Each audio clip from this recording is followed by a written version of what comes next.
광주 전남의 미래 먹을거리 산업을 만들어갈 실감 미디어 산업 지원센터와 마이크로 의료 로봇센터가 문을 열었습니다. 장애인 주차구역에 불법으로 주차했다가 적발되는 사례가 급증했습니다. 신고가 크게 늘어난 데 따른 결과입니다. 조선업 불황의 여파로 대불산단에서 4천여 명이 직장을 떠나면서 지역 경제도 휘청이고 있습니다. 가을 행락철을 맞아 발열성 질환인 찌찌가무시증을 유발하는 털 진드기가 급증하고 있어 주의가 요구됩니다. 여러분 안녕하십니까? 광주 전남의 미래 먹거리를 책임질 핵심 기관들이 잇따라 둥지를 틀었습니다. 포켓몬고 열풍으로 주목을 받기 시작한 증강현실이나 가상현실 등 실감 미디어 산업을 지원하는 센터가 혁신도시에 문을 열었습니다. 정경욱 기자입니다. 그림 속 공룡에 휴대전화를 가져다 대자 공룡이 살아서 움직입니다. 화순 운주사 탑에서는 설화 속 인물이 등장하기도 합니다. 증강현실을 통해 사실감과 입체감이 더해진 겁니다. 롤러코스터 가상현실 기기에서는 실제로 타고 있는 듯한 기분을 체감합니다. 제가 놀이기구 잘 타서 좀 안 잡고 그런 게 있는데 되게 막 장기 쏠림 현상 같은 것도 느껴지는 것 같고 실제로 체험하고 있는 것 같습니다.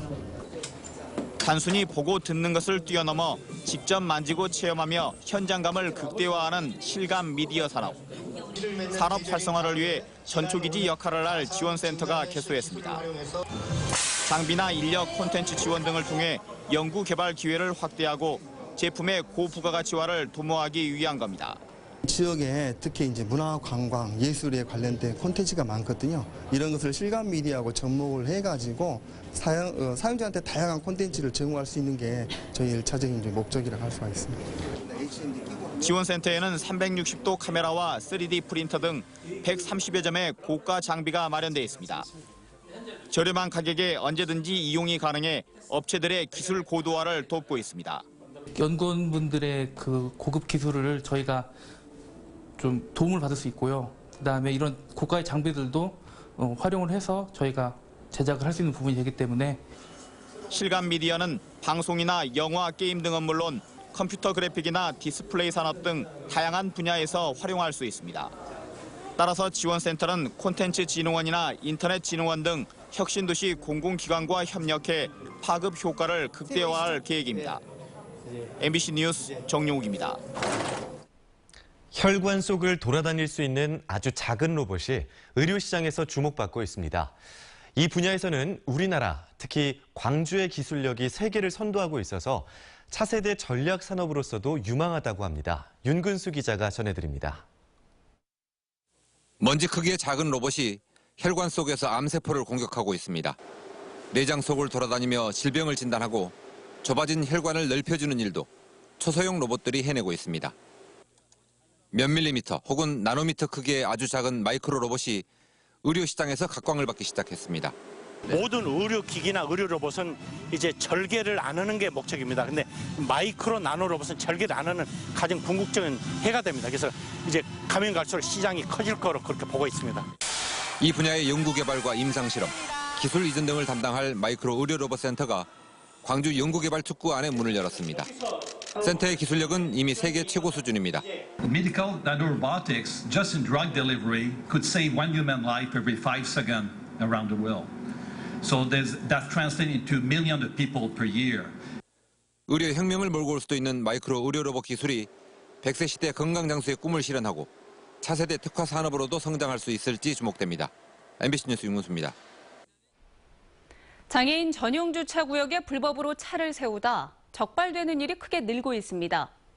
단순히 주차를 방해하는 것도 단속 대상에 포함됐기 때문인데 부과된 과태료만 수억 원에 이릅니다. 양혜승 기자입니다. 전남도청 장애인 전용 주차장입니다. 입구 바로 앞에 있는 데다 비어있는 경우가 많은데 비장애인 차량이 얌체 주차하는 일이 적지 않습니다.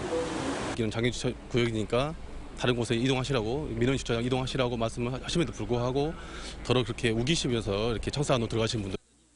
지난 2012년 291건이 단속됐던 게 전부였던 전남에서는 지난해 3,000건을 넘어섰고 올해는 이미 상반기에 지난해 전체 건수에 육박했습니다. 스마트폰을 이용한 신고가 가능해지면서 순천과 목포, 여수 등 젊은 층이 많은 시단위 자치단체를 중심으로 적발 건수가 4년 만에 10배 이상 늘었습니다.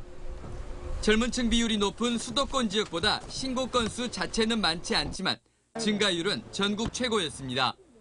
도시 지역보다 농촌 지역은 노인 연령층이 많아 스마트 앱을 이용하시는 신고 건수가 적기 때문에 공무원들이 현장 중심으로 단속이 올 들어 6월까지 과태료 2억 7천만 원이 부과되는 등 최근 5년 동안의 과태료만 7억 3천여만 원에 이릅니다.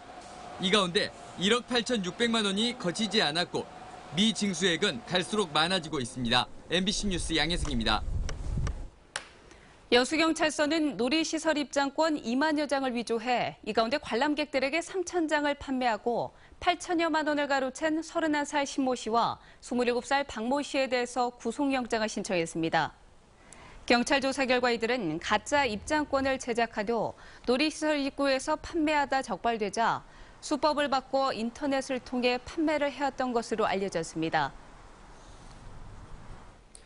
조선업 불황이 이어지면서 조선업종이 중심이 된 대불산단이 휘청이고 있습니다.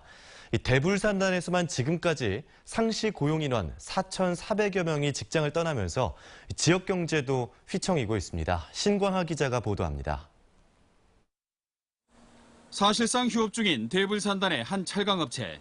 지난 2008년 외환위기 이후 조선 경기가 급락하면서 건설용 철강제로 업종을 바꿨지만 더 이상 버티지 못해 올해 초 직원의 3분의 2를 내보내야 했습니다. 수기도 없고 직원들 봉급도 못 들을 형편이 돼서 그렇죠.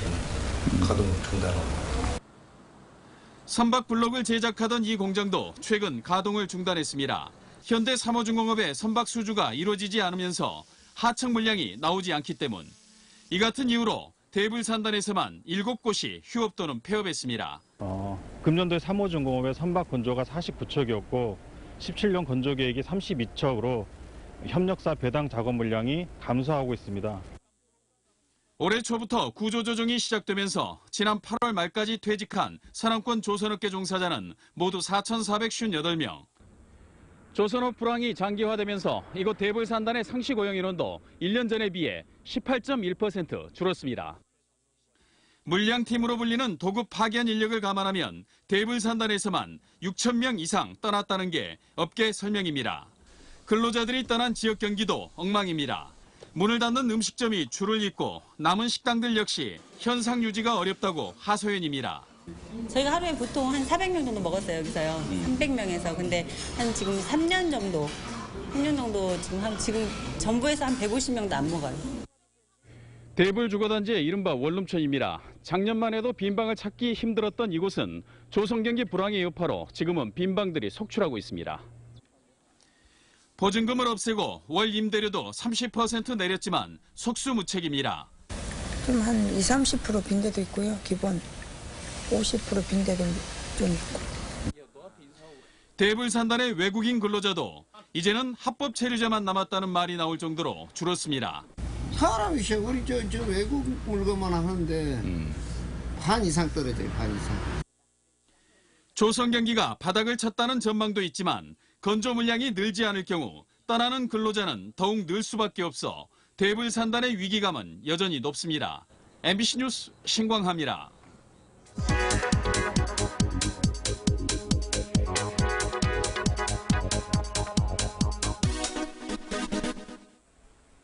깊어가는 가을만큼 단풍이 하루가 다르게 물들어가고 있습니다. 광주와 전남에서는 지리산이 가장 먼저 가을 옷으로 갈아입었는데요. 오는 26일경에 방문하면 더욱 붉게 물든 피아골 단풍길을 만나볼 수 있습니다. 그리고 잎이 작고 색이 고운 애기 단풍하면 단연 장성 백양사죠.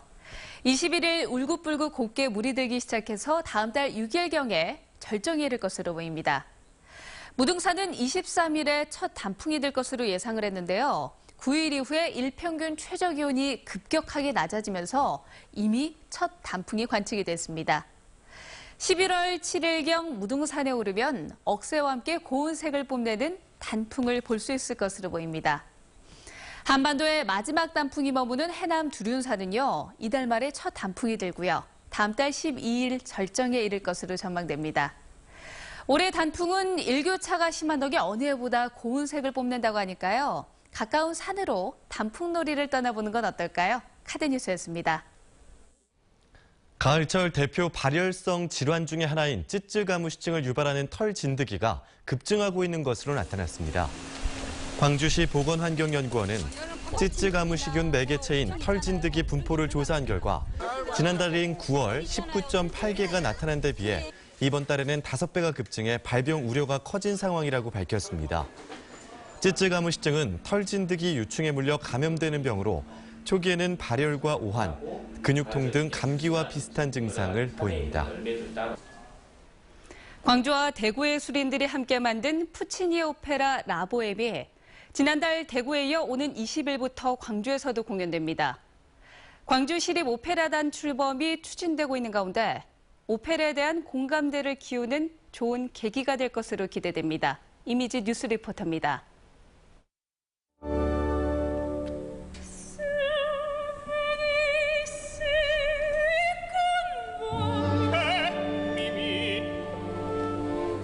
가난한 예술가들의 삶과 사랑을 그린 푸치니의 오페라 라보엠. 가장 아름다운 오페라로 평가받는 라보엠이 광주시 오페라단과 대구 오페라 하우스의 공동 제작으로 지난주 대구 국제 오페라 축제 개막 무대에 올랐습니다. 관객들의 찬사를 받은 달빛 교류 오페라 라보엠이 오는 20일부터 사흘 동안 광주 문화예술대극장에서 공연됩니다. 특별한 건 없고요. 그냥 의자 앉으셔서 편하게 보시면 그 팁들이 먼저 이렇게 이 부분을 이렇게 주의 깊게 보세요. 이게 아닌 그냥 보고 계시면 이미 다 마음속에 다 이렇게 들어오게 돼 있어서. 이번 오페라를 무대에 올리는 광주시 오페라단은 순수 음악인들로 구성된 민간 예술단으로 시립오페라단 출범을 목표로 하고 있습니다. 그래서 이번 공연은 오페라단의 저변을 넓히고 공공예술단으로서의 역량과 가능성을 보여줄 좋은 기회가 될 것으로 보입니다. 그 지역의 향수를 듬뿍 담은 창작 작품을 낼 수 있는 것은 시립화, 다시 말해서 재정적으로 안정된 기관이 되어지기 전에는 민간단체로서는 한계를 가지고 있습니다. 광주시도 이번 공연 제작비의 80%를 지원할 만큼 시립오페라단 창단에 적극적인 입장입니다. 재정 지원을 위한 절차 등이 순조롭게 진행되면 내년 상반기쯤 광주에 또 하나의 공공예술단이 생길 것으로 보입니다. MBC 뉴스 이미지입니다. 에너지 산업과 소프트웨어 산업을 연계시켜 육성하기 위한 소프트웨어 융합 클러스터가 오늘 나주 혁신도시에서 출범했습니다. 한국전력 본사 안에 마련된 소프트웨어 융합 클러스터는 앞으로 5년 동안 320억 원을 투입해서 에너지와 소프트웨어를 융합한 연구 개발을 지원합니다. 또 벤처기업과 전문 인력을 육성해 소프트웨어 융합 분야의 새로운 산업 생태계를 구축할 예정입니다. 광주 남구 주민들이 지난달 국립아시아 문화전당에서 펼친 오카리나 대합주가 기네스북에 올랐습니다. 광주 남구는 주민 8,647명이 참가한 오카리나 대합주가 단일 악기 최대 규모 연주로 영국 기네스 월드 레코드의 공식 인증을 받았다고 밝혔습니다. 이전 기록은 지난 2014년 영국 런던의 로열 앨버트 홀에서 3,000여 명이 참여했던 오카리나 앙상블입니다. 기네스 월드 레코드는 누리집에 이를 게시하고 기록 인증서는 국제우편으로 남구에 전달할 계획입니다. 여순 사건 68주기를 맞아 지역에서 합동 위령제가 열렸습니다. 여수시와 여순 사건 유족회는 오늘 오전 여수시 미관광장에서 유족과 시민단체 관계자 등 200여 명이 참석한 가운데 합동 위령제를 열고 여수시 차원의 진상조사와 함께 희생자와 유족들의 명예회복을 위한 기념사업 방안 등을 요구했습니다. 특히 이번 위령제는 여수시가 처음으로 직접 주관회에 열렸으며 오는 20일과 24일 순천 팔마체육관과 구례 현충공원에서도 개최됩니다.